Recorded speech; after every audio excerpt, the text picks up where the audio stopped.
अस्सलाम वालेकुम। मैं हूं बाजिद खान और मेरे साथ बहुत ही माहिनाज और मशहूर और नफीस कोच अब्दुल रहमान भाई। अब्दुल रहमान भाई, कैसे हैं आप? जी अस्सलाम वालेकुम वाजिद भाई। ठीक ठाक, आप खैरियत से हैं? अल्हम्दुलिल्लाह।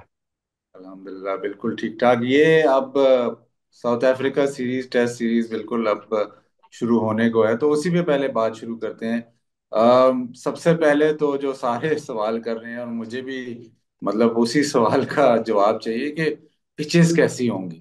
हमने देखा है कि दो सीरीज, इंग्लैंड के खिलाफ और वेस्ट इंडीज के खिलाफ, तो पहले दिन से ही बॉल टर्न होने लगा है। स्कॉट से तो रहमान भाई ऐसे लगता है कि शायद स्पिन ही होगा। जी जी बिल्कुल। मैं भी यही आपको जवाब देने वाला था, आपने खुद ही तकरीबन आधा जवाब दे दिया कि स्कॉट से ही पता चल रहा है। और चूंकि शायद आमिर जमाल को रिलीज भी कर दिया उन्होंने, तो जो स्कॉट है उसके हिसाब से तो स्पिन पिचेस स्पिन होंगी सारी। तो इसमें अब ये देखना ये है, तो स्पिनर्स तो हमारे पास साजिद और नुमान तो है ही है। तीसरा स्पिनर कौन खेलता है? अबरार खेलता है या आसिफ अफरीदी खेलता है? लेकिन जो सोचने वाली बात यह है कि फास्ट बॉलर, एक फास्ट बॉलर खिलाएंगे या रिवर्स स्विंग का चांस है या नहीं है। क्योंकि पहले तो हमने यही देखा कि एक फास्ट बॉलर खिलाया और सात स्पिनर्स नहीं ओवर के, बल्कि एक सीरीज में तो ऐसे ही था कि साजिद और नुमान ने ही बॉलिंग की अनचेंज। लेकिन लाहौर में थोड़ा सा स्लाइटली डिफरेंट होगा। मुल्तान में तो मतलब ठीक है, लेकिन लाहौर में आप ऐसी सिचुएशन भी आ सकती है कि आप रिवर्स स्विंग यूज करें, तो आपके एक्सपीरियंस के मुताबिक एक फास्ट बॉलर काफी है या दो खिलाने चाहिए? मेरे एक्सपीरियंस के मुताबिक तो अगर मुझसे आप पूछें तो दो फास्ट बॉलर्स होने चाहिए, क्योंकि वर्कलोड भी है, किसी एक बॉलर को कभी आपको जरूरत पड़ सकती है। और एक बॉलर कुछ इंजरी इश्यूज भी हो सकते हैं, कुछ और आपको मसाइल भी आ सकते हैं, तो आपके पास एक बैकअप बॉलर लाजमी होना चाहिए। क्योंकि समटाइम आप टेल को आउट करने के लिए या किसी को फौरन जो है वो ये अगर विकेट तो बहुत ही स्पिनिंग है तो शायद एक साइड से फास्ट बॉलर एक तरफ से स्पिनर, लेकिन जब भी आप एक कंप्लीट स्क्वाड बनाते हैं उसमें दो फास्ट बॉलर तो मेरे ख्याल में होने चाहिए। रहमान भाई, मेरे दिमाग में काफी दफा आता है कि जब अगर आप इस किस्म की जैसे पिचेस बनाते हैं, जैसे चले इंग्लैंड के खिलाफ तो आपके पास और कोई चारा नहीं था, वेस्ट इंडीज के खिलाफ आपको लगता था कि वेस्ट इंडीज शायद उतनी अच्छी टीम नहीं है, तो उनके खिलाफ इतना बड़ा चांस लेना जहाँ पे टीमें बराबर हो जाएं, वो कुछ मतलब मेरे हिसाब से सही नहीं था, क्योंकि आप अपनी स्किल बेस पे उनको हरा सकते थे। अब साउथ अफ्रीका, यस वो थोड़े स्पिनर्स के खिलाफ स्ट्रगल करते हैं, लेकिन अगर बिल्कुल ही उस किस्म की पिचेस हुई तो वो जो ऑलमोस्ट पार्ट टाइमर होता है वो आपके मेन बॉलर जैसा हो जाता है। अगर आपने स्पिनिंग ट्रैक्स बनानी, बिल्कुल ठीक है,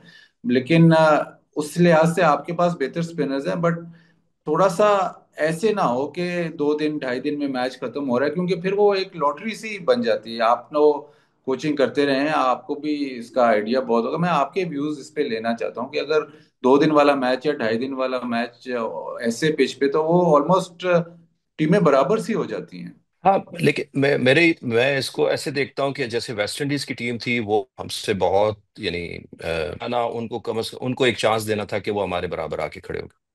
जहां तक साउथ अफ्रीका की टीम है उसमें अपनी स्ट्रेंथ्स पे आपको खेलना, इस टाइम शायद ये फैसला किया गया है कि हमारी स्ट्रेंथ हमारी स्पिन है और हम उसको अपनी स्पिन पिचेस बना के और उनकी जो बैटिंग है उसको यानी मुश्किल में डालें। तो चूंकि इतनी हमारी जो फास्ट बॉलिंग थी वो उस तरह से परफॉर्म नहीं कर सकी पिछले मैचेस में, तो स्पिन ने फिर भी कुछ रिजल्ट्स प्रोड्यूस किया है। तो चूंकि वो आपको पता है कि वो टेस्ट चैंपियन है, साउथ अफ्रीका एक बहुत बड़ी टीम है, तो उसमें शायद थोड़ा सा मैं ये कहूंगा कि ये एक बेहतर वो होगी, स्ट्रेटजी होगी कि आप अपनी स्ट्रेंथ जो आप समझते हैं कि सबसे अच्छी हो, जो आपकी सबसे अच्छी स्ट्रांग जो पीछे सीरीज में और पीछे जो आपकी हिस्ट्री में जो अच्छी रही है उसके ऊपर आप रिलाई कर रहे हैं। तो शायद मेरे ये ख्याल में, क्योंकि फास्ट बॉलर आपको पता है साउथ अफ्रीकन अच्छा खेलते हैं, उनकी कंडीशंस फास्ट बॉलर्स की होती हैं, वो शायद वहां पर उनके साथ आप इतनी अच्छी अच्छी वो जो हमारी यानी हमारा इतना अच्छा मुकाबला ना हो सके, तो स्पिन की वजह से जो है ना शायद हम उनको पकड़ लें। और रेवान भाई, आपको पता है शो तो वायरल तब तक नहीं होगा जब तक बाबर, रिजवान और शाहीन पे बात नहीं हुई। बाबर पे तो मतलब बात लाजमी होनी पड़ती है किसी शो पे।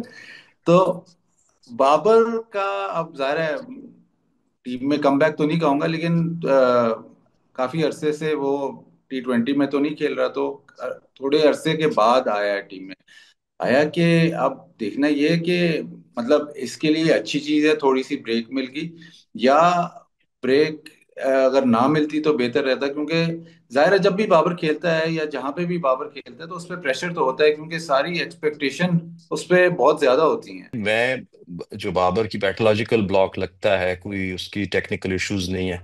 अक्सर लोगों को मैंने देखा, उन्होंने बड़ी उसके ऊपर वीडियोस बनाई कि जी इसके शायद ये टेक्निकल इश्यूज हैं, वो खुल जल्दी जाता है या वो बंद जल्दी हो जाता है, कुछ इस तरह की वीडियोस मैंने देखी। लेकिन मैं ये समझता हूँ कि मैंने भी बड़े गौर से उसकी बैटिंग को देखा, तो जो उसकी परफॉर्मेंसेस, बड़ी सेंचुरीज की हैं उसने, जो रन्स किए हैं वो, और जब वो परफॉर्म नहीं कर रहा, आई थिंक जो मैं समझता हूँ कि it's a psychological issue, not any technical, और कोई और उसका ऐसा ऐसा मसला नहीं है। और जब एक बंदा परफॉर्म करता हुआ आ रहा है तो उसको परफॉर्म करते रहना चाहिए, उसको खेलते रहना चाहिए। और अगर कहीं पे वो आउट ऑफ फॉर्म होता है, इज अ ग्रेट प्लेयर, मैं कहता हूँ बेस्ट प्लेयर है हमारा, सबसे यानी अच्छा प्लेयर है। तो उससे एक्सपेक्टेशन है, उसके ऊपर प्रेशर ज्यादा है उसको। तो हमें कोशिश करना चाहिए कि उसको ज्यादा से ज्यादा रिलैक्स करें, उसको ऐसा एनवायरनमेंट मिले कि वो उस एनवायरनमेंट में वो मजीद जो है वो पाकिस्तान के लिए बेहतर परफॉर्मेंसेस करे, बड़ी इनिंग्स खेले। और वो मैच विनिंग प्लेयर है, मैं उसको कहीं भी ये नहीं समझता कि वो मैच विनिंग प्लेयर नहीं, वो मैच विनिंग प्लेयर है। और मेरा ये ख्याल है कि उसको मुसलसल, अगर ऐसे इतने बड़े प्लेयर की आप इनिंग्स जो है कुछ वो भी कर देते हैं कि अगर वो फेलियर, उसके फेलियर भी 30 रन, 40 रन, 50 रन, ये उसके अक्सर फेलियर्स में ही आ जाते हैं। क्योंकि हम एक्सपेक्ट ही कर देंगे वो सेंचुरी, खेलते हुए ज्यादा उसको फायदा है कि वो खेलता रहे तो ज्यादा फायदा उसको। बाकी रिजवान तो खैर वनडे के भी कैप्टन है, अभी कीपर भी हैं, और हमें पता है कीपर बहुत बड़े हैं, लेकिन शाहीन पे काफी फोकस होगा। शाहीन अगर वो मैच खेलता है या टेस्ट सीरीज खेलता है तो उस पर बहुत फोकस है। एक तो वो टीम में दोबारा आ रहा है वापस, प्लस अभी रिसेंटली जो उसने, खैर T20 था लेकिन थोड़ी सी रिदम और पेस उसकी थोड़ी सी बेहतर रही है। बट शाहीन का खुद से टेस्ट मैच क्रिकेट में परफॉर्म करना बहुत जरूरी है, क्योंकि जी हाँ। थोड़ा सा इन एंड आउट जरूर रहे हैं। और फिर जो पाकिस्तान में ट्रेडिशनली मतलब आजकल के दौर में ऐसे हुआ है कि लोग वाइट बॉल क्रिकेट प्रेफर कर रहे हैं। अगर शाहीन परफॉर्म, अल्लाह करे कि करे, अगर ना नहीं करता तो फिर थोड़ा सा प्रॉब्लम हो जाता है, क्योंकि फिर आप सोचते हैं कि नहीं यार इसको वाइट बॉल में ही खिलाओ या पाकिस्तान की सीरीज विद इन पाकिस्तान ना खिलाओ, तो वो फिर आपका एक जो प्रीमियर फास्ट बॉलर है, जब वो international sorry test match cricket नहीं खेलता, तो काफी लोग मतलब काफी लोग फॉलो करते हैं फास्ट बॉलिंग को, वो भी थोड़े से विड्रॉ हो जाते हैं। अब जैसे आपने पहले भी शुरू में ही वो बात डिस्कस की कि एक फास्ट बॉलर खेल रहा है और बाकी सारे स्पिनर्स, तो अभी उसके ऊपर बर्डन भी ज्यादा है। और अगर कंडीशंस बिल्कुल ही स्पिनिंग होंगी तो आप उससे एक्सपेक्ट करेंगे कि जी वो आपको 5 आउट करके दे या 4 आउट करके दे, तो शायद मेरा ख्याल है ये थोड़ी सी उससे ज्यादा, उससे ज्यादती होगी। नए बॉल, उसके पास ऑप्शंस क्या हैं कि नया बॉल जब उसको मिले उस टाइम पर वो उसके पास चांस है कि वो आउट करे, और फिर शायद रिवर्स के टाइम पर इन बिटवीन तो शायद मेरा ख्याल है स्पिनर्स ही लगे रहेंगे। तो हमें ये भी देखना जरूरी है कि जो उसको जो कंडीशंस मिली हैं उसकी उसके हिसाब से हम उसकी परफॉर्मेंस उससे एक्सपेक्ट करें।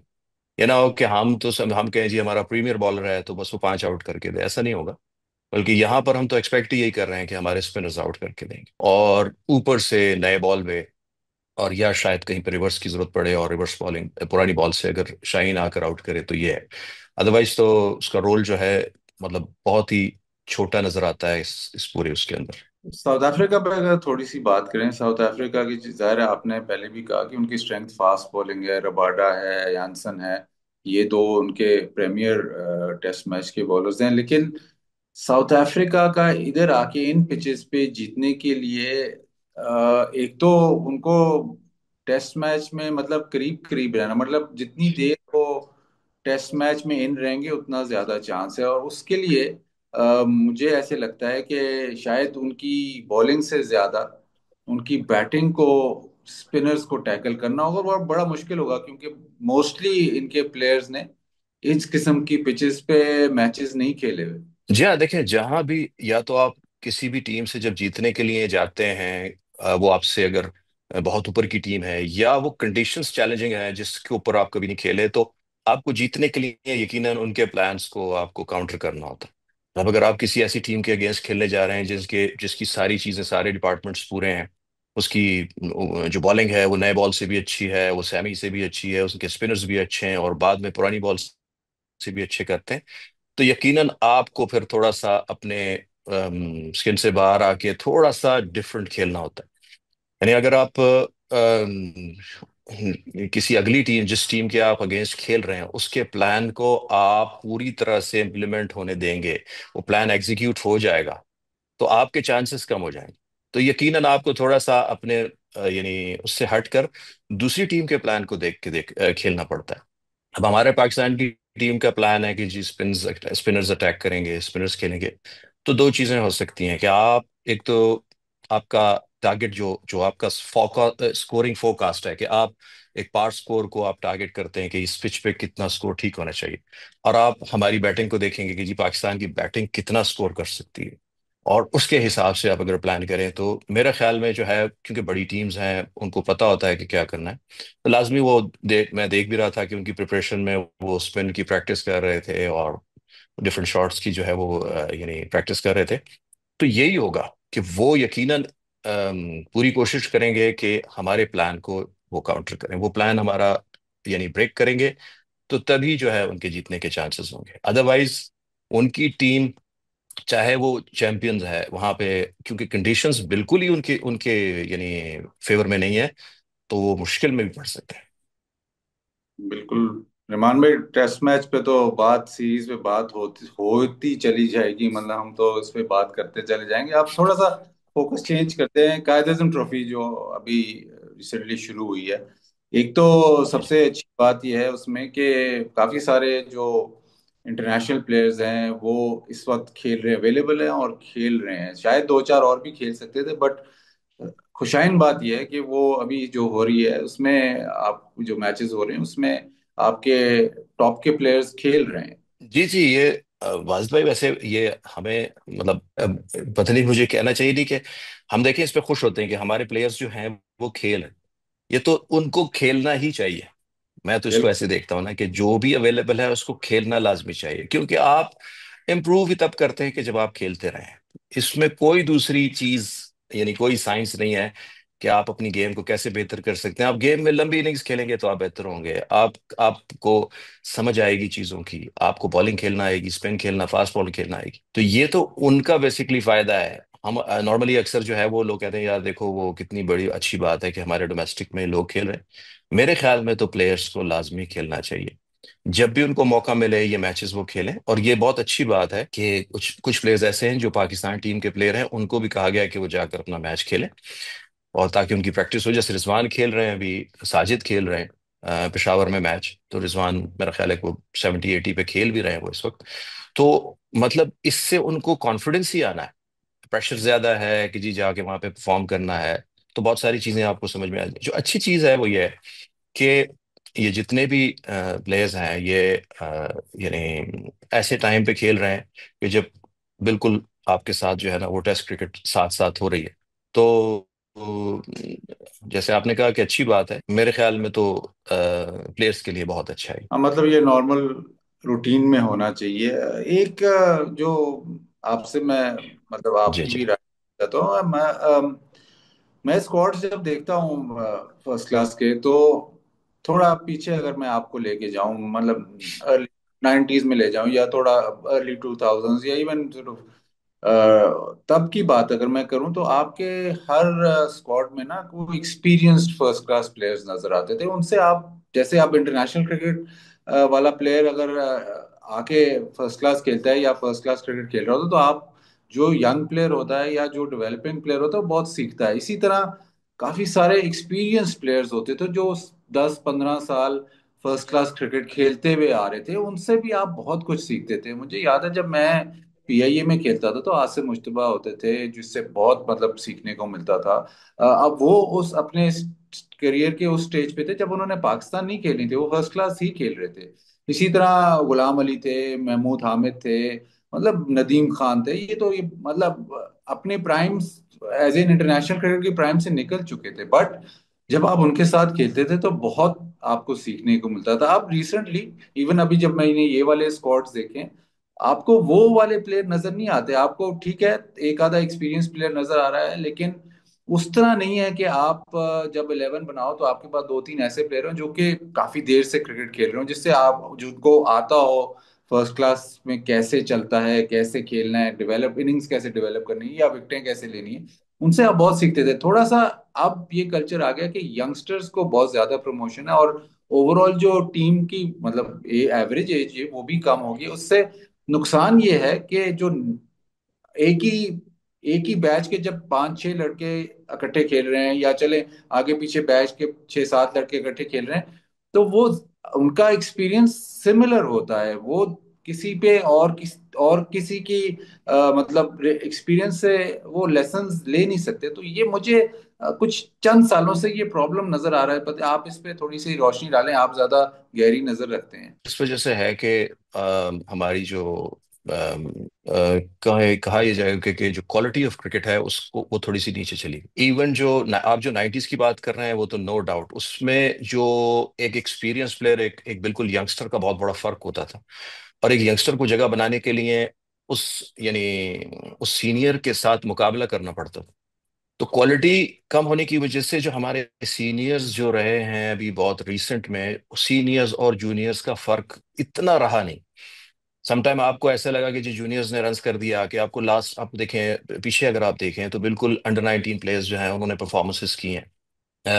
जो अगर आप टॉपर्स देखें जो बने पिछले 2021-22 में, हसीबुल्ला, हुरैरा, अब ये हालांकि उस उनके होते हुए कुछ सीनियर्स भी खेल रहे थे उसके अंदर। तो जो हमारा क्वालिटी अब जैसे पाकिस्तान के प्लेयर्स हमारे अभी खेल रहे हैं ना, तो इससे जो ये फायदा मेरे नजर में ये होता है कि जब आपको अपना स्टैंडर्ड आपको एक वो पता चलता है बेंचमार्क, कि अगर शाहीन खेल रहा है तो जितने बॉलर्स खेल रहे हैं उसको शाहीन को चेज करना, यानी शाहीन को चेज करते हैं कि यार शाहीन के लेवल पे कम से कम मैं बॉल करूं, तब मैं जाके इंटरनेशनल में परफॉर्म कर सकता हूँ। अगर बाबर खेल रहा होगा तो हम बाबर को देखेंगे, तो जो भी प्लेयर खेल रहा होगा वो कहेगा कि यार मैं कम से कम इसके इतने करीब चला जाऊं कि मैं जब इंटरनेशनल लेवल पे किसी बॉलर को खेलूं तो मैं परफॉर्म कर सकूं। लेकिन जो पीछे ये रिसेंट में ये हुआ है कि जो हमारे थोड़े से यानी उनकी एज देखें, एज एक अलग चीज है, हम समटाइम्स सीनियर्स को समझते हैं कि वो एज, लेकिन मेरे ख्याल में क्वालिटी ऑफ क्रिकेट जो हमारे सीनियर्स थे या जो भी थे वो जब खेल रहे थे इवन 35 की एज में या 36 की 38 की एज में, तो जो क्वालिटी ऑफ क्रिकेट थी ना वो हमारी नीचे थी। तो इस वजह से जो जूनियर और सीनियर का फर्क वो उसी वक्त खत्म हो गया है। जो आप जिस दौर की बात कर रहे हैं उसमें बहुत बड़ा फर्क, जो जो सीनियर्स थे और जो परफॉर्मर्स थे उनकी क्वालिटी ही डिफरेंट थी। आपको उनमें से एक पिक करना मुश्किल होता था मतलब हर आदमी जो है ना वो 1000 रन बना रहा होता था, हर आदमी जो है ना वो 50-60 विकेटें, 70 विकेटें, 80 विकेटें इस तरह से ले रहा होता था। कंपटीशन बहुत ज्यादा था। अब आप देखें कोई दो बॉलर अगर 50-60 विकेटें लेते हैं तो 30 विकेटें हैं, किसी की 25 विकेटें हैं। कोई रन अगर 1000 कर रहा है तो दूसरों का बहुत बड़ा फर्क है। तो हमें क्वालिटी को असल में यही है कि ये जो पाकिस्तानी प्लेयर्स अगर जब खेलते रहेंगे टीम के साथ, और रिजवान खेलेगा पेशावर की टीम में, बाबर खेलेगा लाहौर की टीम में और बाकी खेलेंगे, तो आपको कम से कम एक बेंचमार्क पता चलेगा। अगर सीनियर जूनियर की क्रिकेट एक ही जैसी हो जाए तो फिर आपको नहीं समझ आता, क्योंकि फिर आप सिर्फ परफॉर्मेंस पे होते हैं कि मैंने 600 रन किए, मैंने 700 रन किए। वो 700 रन कैसे किए, उसकी क्वालिटी क्या थी, आप किस बॉलिंग के एंगेज किए, किस कंडीशंस के अंदर किए। बॉलर आउट करते हैं तो क्योंकि उनके सामने यानी ऐसे बैट्समैन, मतलब डिफरेंट आपको क्वालिटी के बैट्समैन मिलते हैं। समटाइम आप अच्छे बैट्समैन भी मिलते हैं, समटाइम ऐसे होते हैं कि आपकी विकेटें बन जाती हैं, कंडीशंस डिफरेंट होती हैं उसमें। तो मेरे ख्याल में क्वालिटी बेहतर हो तो शायद जूनियर सीनियर का फर्क भी इतना ना रहे, लेकिन जो पाकिस्तानी प्लेयर है उसको जरूर खेलना चाहिए। मेरे ख्याल में कोई एज का लाजमी होना चाहिए। तो पाकिस्तान बिल्कुल सही है रिमान भाई। एक जो चीज काफी देर से मतलब मिसिंग है हमारे फर्स्ट क्लास क्रिकेट में, वो है होम एंड अवे मैचेस। और वो मतलब आप ठीक है, आप कराते हैं फर्स्ट क्लास क्रिकेट, बट उसमें जरूरी है कि चलें, आपके अगर 4-5 होम मैच हैं तो उसी लिहाज से आपके 4-5 अवे मैच होने चाहिए। और उसमें कंपटीशन थोड़ा बढ़ता है, थोड़ा कंडीशंस का भी फर्क पड़ता है, थोड़ा उस पर भी गौर करना चाहिए। लेकिन आई थिंक जो स्ट्रीमिंग और ये अगर थोड़ी सी इम्प्रूवमेंट, अभी हमने देखा था कि सोशल मीडिया का दौर है, तो वो एक मैं ख्याल शायद अफरीदी ने ट्वीट की तो वो बेहतर हो गया। बट अभी भी थोड़ा सा मतलब बेटर स्ट्रीमिंग, और मतलब थोड़ा प्लान ऐसे होना चाहिए कि आपकी टीम को पता है कि जी 4 मैच मेरे इधर हैं, लेकिन बाकी टीमों को भी पता है कि यार होम एडवांटेज मेरे 4 मैच के हैं, जैसे नॉर्मल होता है फर्स्ट क्लास क्रिकेट या दुनिया में। तो शायद ये भी एक एक एक स्टेप आगे है, ये भी आपको करना जरूरी है। जी जी बिल्कुल। देखें आपको अ, अगर आप कराची की विकेट्स देखें तो वो डिफरेंट हैं, लाहौर की डिफरेंस हैं, डिफरेंट विकेट्स हैं। और आपकी मुल्तान की और बाकी जो देखें, और हम बजाय तमाम सेंटर्स की विकेट को सेम बनाने की बजाय हम उनकी अपनी जो नेचुरल उनकी जो जो आपको अच्छी तरह पता है कि बहावलपुर में स्पिनिंग ट्रैक्स होती थी, आपके कराची में जो है कुछ बैटिंग ट्रैक होता था, सुबह सीम हो रहा है, सुबह स्विंग हो रहा है, शाम को स्विंग हो रहा है। वो इसका एक अपना नेचुरल वो था। पंजाब के अंदर जब आते थे तो आपको सीमिंग ट्रैक्स मिलते थे। मेरे ख्याल में जो जिस जगह की विकेट्स आप दुनिया में देख लें, अगर आप सिडनी जाएं तो स्पिनिंग ट्रैक, मेलबर्न जाएं तो सपोर्टिंग होगा, पर्थ में जाएं तो बाउंसी है। हमारे हमारे यहाँ कोशिश ये करने की हो रही होती है कि यार अगर तो हम सारी ग्रासी विकेट बनानी है तो सारी बनाने की कोशिश करनी है। अगर स्पिनिंग है तो सारी स्पिनिंग करानी है। तो आपको डिफरेंट फ्लेयर, जैसे आपने कहा कि होम एंड अवे एक बहुत बड़ा मतलब एक जो किसी इम्प्रूवमेंट के लिए बहुत जरूरी चीज़ है। कि मतलब आप अगर कराची की टीम कराची की जो अपनी होम कंडीशंस में खेलेगी और पेशावर की टीम जाके वहां उसके अगेंस्ट खेलेगी, तो पेशावर को उनकी कंडीशन में परफॉर्म करना आएगा। और जब कराची की टीम पेशावर आएगी तो फिर उनको पेशावर की कंडीशंस के अंदर आके परफॉर्म करना पड़ेगा। तो ये दोनों चीजें लर्निंग प्रोसेस, मतलब लर्निंग उसके लिए बहुत ही इंपॉर्टेंट है। तो आपकी बात सही है, लेकिन हमें ये जरूरी चीज है। मैं जो थोड़ी सी इसको इस तरह भी देखता हूँ कि मैंने इतने बहुत अरसा जो डोमेस्टिक में मैं रहा हूँ, इसमें मैंने ये देखा है कि हम सारी विकेटों को एक जैसा बनाने की कोशिश करते हैं, जो बनती भी नहीं। होता यह है कि जब हम कहते हैं कि ग्रासी विकेट बने तो हम उसको गीला छोड़ देते हैं। क्योंकि अगर ज्यादा रोल करेंगे तो ग्रास खत्म हो जाती है, जब गीला हो जाता है तो 2 दिन में मैच खत्म हो जाता है। अब जो मैं अच्छी चीज देख रहा हूँ, एक में जो 2-3 मैचेस, ये 5 मैच जो टीम मुख्तलिफ 5 मैचेस हो रहे हैं, उसमें 2 जगह ऐसा हुआ है कि टॉस जीत के पहले बैटिंग की गई है। तो इट मीन्स कि अच्छी विकेट है और ड्यूक का बॉल इस्तेमाल हो रहा है। क्योंकि अगर ड्यूक का बॉल भी हो और विकेट पे घास भी हो और मॉइस्चर भी हो तो आपको तो बैट्समैन बेचारा तो खेलने से पारे, और बॉलिंग की क्वालिटी भी इंप्रूव नहीं होती, क्योंकि बॉलर तो जहां मर्जी बॉल फेंके वो पिच जो है ना उसको सपोर्ट करती। तो मेरे ख्याल में ये दोनों चीजें बड़ी इंपॉर्टेंट हैं कि आपको हर तरह की कंडीशन बैट्समैनों को देनी है, बॉलर्स को देनी है। बैटिंग विकेट पे बॉलर्स को आउट करना आना चाहिए, स्पिनिंग ट्रैक पे बैट्समैनों को बैटिंग करनी आनी चाहिए, अच्छी बैटिंग पिच पे स्पिनर्स को जो है ना स्पिन बॉलिंग करनी आनी चाहिए। और इसी तरह चीजें इंप्रूव होगी। अदरवाइज फिर हमें यही करना पड़ेगा कि जब भी हमारे पास कोई टीम आएगी तो हम बिल्कुल एक्सट्रीम, यानी स्पिनिंग विकेट या एक्सट्रीम जो भी मतलब हमारी स्ट्रेंथ होगी हम हमें वो करना पड़ेगा।